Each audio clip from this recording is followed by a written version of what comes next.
For anyone who has missed the huge headlines about the latest example of the sin of cultural appropriation, here it is in a nutshell. Rihanna shot a cover for Harper's dressed in an Asian-influenced outfit. Full disclosure, I regularly read women's fashion magazines.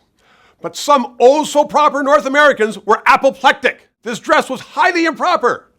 But it was the Chinese edition of Harper's, and word is that the Chinese market loved it. But it was not Rihanna's first sin in this business.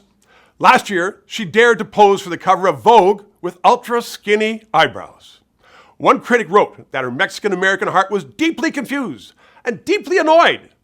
Apparently, only Latinos can have ultra-skinny brows. Yeah, and only TV guys can have fat brows.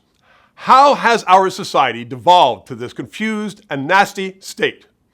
Is it because of an insecurity as cultures intermingle and meld? Or is this particular ridiculousness rooted in a certain meanness that is polarizing society in the name of a false sense of respect?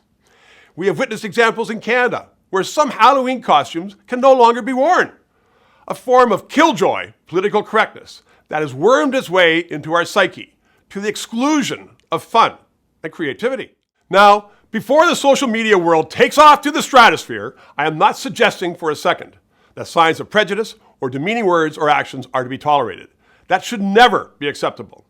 But good faith and intentions is no longer a defense.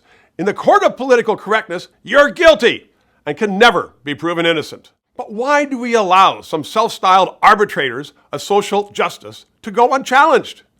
That stops here, because I am challenging them to come to their senses, to stop dividing people with their inanities, and to stop thwarting creative and artistic endeavors.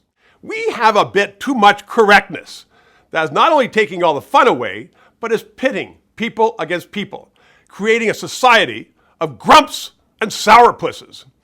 Are they going to say that only the Irish can celebrate St. Paddy's? Or Christians Christmas? Well, Cadillacs and Pontiacs need to be banished because of French and Indigenous appropriation? Should we rename Toronto because it has been appropriated?